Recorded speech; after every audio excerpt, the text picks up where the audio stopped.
Stuff I Learned Yesterday, episode number 604, Monday Mailbag.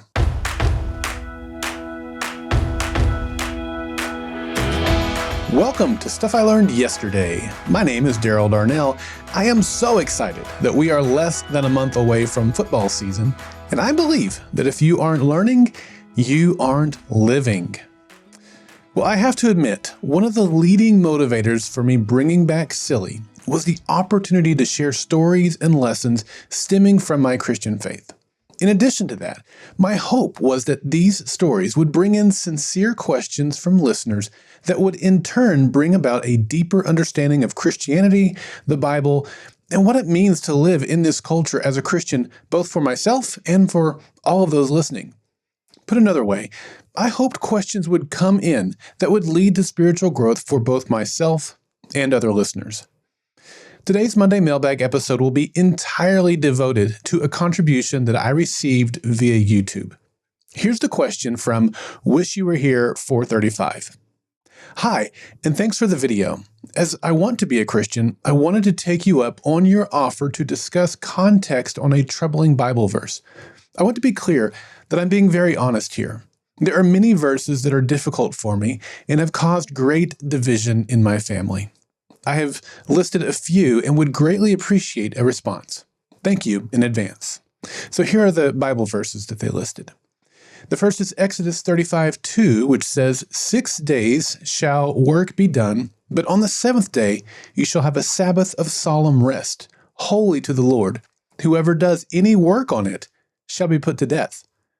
The next is Matthew 10:34, which says, do not think that I came to bring peace on the earth. I did not come to bring peace, but a sword. For I came to set a man against his father, and a daughter against her mother, and a daughter-in-law against her mother-in-law, and a man's enemies will be the members of his own household. He who loves his father or mother more than me is not worthy of me, and he who loves son or daughter more than me is not worthy of me. The next verse is Psalm 137:9. Happy shall he be that taketh and dasheth thy little ones against the stones. And then Deuteronomy 32:42. I will make mine arrows drunk with blood, and my sword shall devour flesh, and that with the blood of the slain and of captives from the beginning of revenges upon the enemy. And then lastly, Luke 19:27. But as for these enemies of mine, who did not want me to reign over them, bring them here and slaughter them before me. Okay, well, there is a lot to reveal in each of these verses, and it's clear why these verses could be viewed as difficult or troubling. Now, due to time constraints, I'm only going to address the first 3 verses in this episode, but please let me know in a comment if you'd still like me to address the other 2 verses in a future episode. Okay, so let's dig into that first verse. Once again, Exodus 35:2 says, 6 days work shall be done, but on the seventh day you shall have a Sabbath of solemn rest, holy to the Lord. Whoever does any work on it shall be put to death. Now, there's a lot to explore in this verse, and we're going to spend most of our time today on that verse, so let's dive in. When I look at this verse, I find it difficult to understand why God would command capital punishment simply because someone chooses not to keep the Sabbath. Put differently, why would God kill someone just for not taking a day off? Well, there's certainly more to it than that. First, the context here is the Israelites had just escaped from Egypt, where they had been slaves for hundreds of years. That means that not a single Israelite had ever known what it was like to be free. These were people that, while they maintained some level of separation from the Egyptians and maintained some of their own culture, it was not like things were before they were slaves. So when they left Egypt, they began a time of being in the wilderness. And several times throughout their wilderness journey, they wanted to go back to Egypt, where they had abundant food and other provisions. This time in the wilderness was a time of God changing their mindset and changing their culture. They needed to understand how to depend on God and God alone. Put another way, they needed to be wiped of their slavery mentality and establish a kingdom mentality. They were to be unlike any other nation on earth. Now, one primary way God did this was by establishing various laws and rituals and protocols. We see these established throughout the books of Exodus, Leviticus, Numbers, and Deuteronomy. Now, for the most part, these were laws only for the nation of Israel during that time in history. Notable exceptions are when we see God judging other nations for violating certain laws. In those cases, we can derive that those laws are for all people, not just Israel. Now, we can also look to the New Testament to see which laws are to be maintained today. In this Old Testament time, another piece of context is that God was taking his plan for redeeming mankind to the next step. Many of the rituals and sacrifices are in place to point to the ultimate sacrifice that Jesus would make, which would be the final sacrifice for all mankind for all time, and would put an end to the need for the Old Testament sacrificial system. Now, there is much more, in fact, that could be said on this, and I do plan on covering the types of Old Testament laws in a future episode because it's often misunderstood in our culture. Now, before I get back to the text in question, let me also point out that the Sabbath had been established by God from the beginning of creation. Genesis chapter 2 tells us, "On the seventh day, God finished his work that he had done, and he rested on the seventh day from all his work that he had done." So God blessed the seventh day, and he made it holy, because on it God rested from all his work that he had done in creation. The word translated as holy there is the Hebrew word kadash, and it means to be set apart or separate. That is, the seventh day or the Sabbath day was not like any other day. It was to be different, and God established that from the very beginning. You can look at this as God simply foreseeing that we like to be busy and we like to work, so God was simply forcing us to take a break, to refresh and get rejuvenated before starting the next week. But it was much more than that. God led the Israelites through the wilderness to the promised land, but when they got there, they didn't have the faith that they could conquer the land, largely due to that slavery mindset that we talked about. So they wandered the wilderness for 40 years until that entire generation died. God, judging the Israelites for not putting their faith in him, told them that that generation would not enter the promised land, a land which he called his rest. However, even after Joshua led that next generation into the land, they failed to finish the work of conquering the land, and therefore they still failed to fully enter God's rest.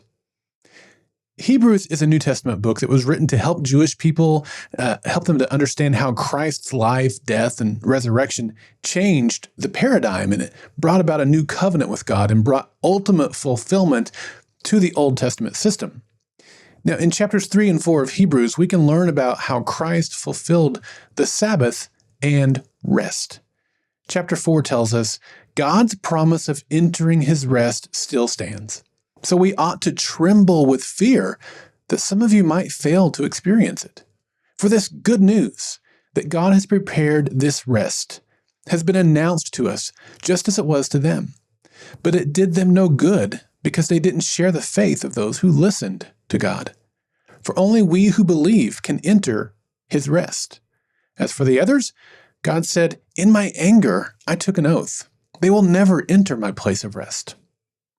Even though this rest has been made ready since he made the world, we know it is ready because of the place in the scriptures where it mentions the seventh day.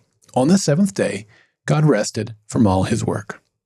Okay, so the Sabbath, like the Old Testament sacrificial laws, points us to Jesus. His rest, or the promised land, ultimately points to eternal fellowship with him in heaven.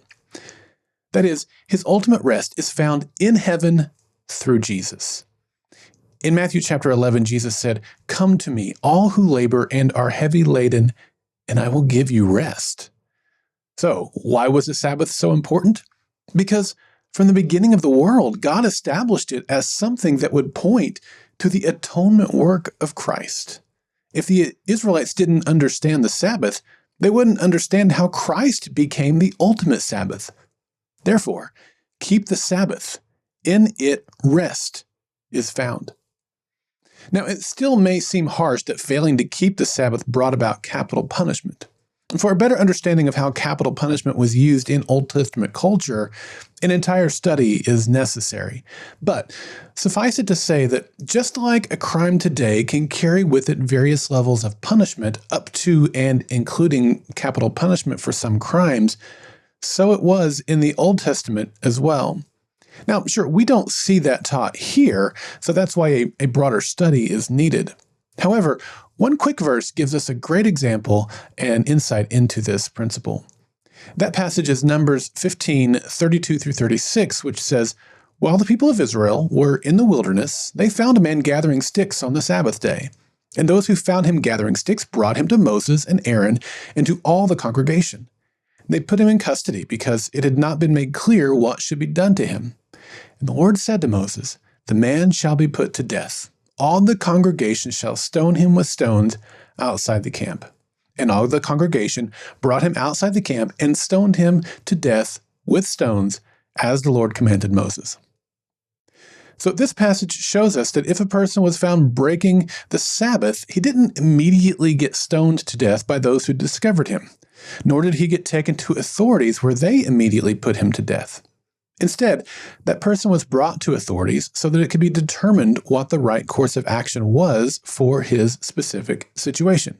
And in this case, after seeking God, the man was stoned. We see other cases in the Old Testament where a capital offense did not lead to death, and other punishments were suitable. In this case, we don't know why the man was gathering sticks. One might assume he was gathering sticks to build a fire. Why would he need to build a fire? To cook a meal? He certainly needed to eat. To warm himself? He certainly didn't want to freeze. Maybe he wanted to get a jump start on the chores of the following day, or perhaps he was going to build a fire to make a sacrifice to another god. If it's the last option, it's clear to see why God would punish him by death. But even those others are not as innocent as we might think. His need for food and warmth had already very specifically been taken care of in full by God. If he was gathering wood for those reasons, it was as if he was thumbing his nose to God and rejecting God's provision. If he was trying to get ahead for the next day, well, that was like telling God that he knew better and that taking the day off was not as good as getting ahead. Therefore, in all cases, he was actively rebelling against God's provision. Now, one more thing, and this one may be a bit harder to conceptualize, but we must realize that God taking a life is not equal to us taking a life. You see, God is the creator and giver of life. We are not. When we take a life, we are putting ourselves in the position of God and acting as judge, jury, and executioner. We are taking someone from this life without authority. That's not to say that there aren't reasonable times when taking a life is acceptable. Killing is not always equal to murder. That is also an entire episode of its own. But as the creator and giver of life, as one who is outside of time, God does have the authority to end one's life here. After all, God is not killing someone. He's moving them from earth to eternity. And God has that right. We do not. God killing someone or ordering the execution of someone doesn't necessarily mean that that person is damned to hell either. It means he's moving them from earth to eternity. Okay, I know that was a lot and it was a very long answer, but I hope it helped. So let's move on to the other two verses, which will, I promise, be much quicker. The next one is Matthew 10:34, which says, "Do not think that I came to bring peace on the earth. I did not come to bring peace, but a sword." So when Jesus says, "Do not think that I came to bring peace on the earth," his point is to draw attention to his origin, which is in heaven, and his mission, which is on earth. He's not your ordinary prophet. He's come from outside the earth, outside the world system, and the message he brings is going to cut like a sword. It's going to be divisive. When he says that he will bring a sword, he immediately adds context and meaning in the next verses when he says, "For I came to set a man against his father, and a daughter against her mother, and a daughter-in-law against her mother-in-law, and a man's enemies will be the enemies of his own household. He who loves father or mother more than me is not worthy of me, and he who loves son or daughter more than me is not worthy of me." He's telling his audience that a paradigm shift is coming. Even today, we see that when someone puts their faith in Christ and they are from a family that has a differing religion or worldview, it causes division. This was especially the case in first century Israel when you're dealing with highly devout Jews who have family who suddenly change their religious practices to start following Christianity. And that's the picture that Jesus is painting here. Families will be divided because of Jesus. It's just a fact of what will happen as a result of his work. When that division comes, the easy route is to do whatever you need to make those parents or those other family members happy, or appease those who are not happy with your conversion. But to do that would be saying that your relationship with them is more important than your relationship with God. And that's the wrong priority. Other passages in the New Testament help us understand how to handle these difficult family dynamics, but Jesus is in no way calling for violence here. In fact, earlier in this chapter, he warned his disciples that they would be victims of violence due to following him. In that passage, he tells them to endure that persecution. Never does he call them to violence. Jesus told his followers to love their neighbors, love their enemies, and to pray for those who persecute them. Okay, now let's wrap up with Psalm 137:9, which says, "Happy shall he be that taketh and dasheth thy little ones against the stones." First off, to look at this verse by itself is to take the verse out of context. This verse is part of a 9-verse prayer. So to understand this verse, we need to start by reading the entire prayer, which says, "By the waters of Babylon, there we sat down and wept when we remembered Zion. On the willows there we hung up our lyres. For there our captors required of us songs, and our tormentors mirth, saying, Sing us one of the songs of Zion. How shall we sing the Lord's song in a foreign land? If I forget you, O Jerusalem, let my right hand forget its skill. Let my tongue stick to the roof of my mouth if I do not remember you, if I do not set Jerusalem above my highest joy. Remember, O Lord, against the Edomites, the day of Jerusalem, how they said, lay it bare down to its foundations. O daughter of Babylon, doomed to be destroyed, blessed shall he be who repays you with what you have done to us. Blessed shall he be who takes your little ones and dashes them against the rock." Okay, so that's the whole prayer. And this prayer was written after the Israelites had been defeated by and taken captive by the Babylonians. And in that process, the Edomites had also destroyed the city of Jerusalem. Now, in Babylon, the Israelites are being humiliated and taunted by their captors. The Israelites were captured by the Babylonians due to them falling away from God and ignoring warnings of his coming judgment. However, the Babylonians were not innocent here, and the Israelites knew it. They recognized that one day the shoe would be on the other foot, and the Babylonians would get their own judgment. And so, in this context, the feeling is quite relatable. I know that in my own life, I've been wronged by someone that hurt me deeply. And in my time of despair, frustration, and longing to right what was wronged, I've certainly hoped that the person who wronged me would get his just deserts. And I think most of us can identify with that. The word translated as blessed here is the Hebrew word esher, or esher. I'm not exactly sure on the pronunciation. And it means happy. In many translations, you will see the word happy used here instead of blessed. And it's different from a more common word, barak, which means to kneel and bless. And so in this way, we can see that the writer is saying that one day his captors will be the captured. And on that day, the people who do that to them will be happy about their victory, even killing their children, just like the Israelites had their children killed. This verse is not an endorsement for killing children or inflicting violence on children. Rather, it's simply a lament from the broken heart of Israel, understanding that one day those who are laughing at them now will have their own day of defeat, and they will be mocked by those who do it.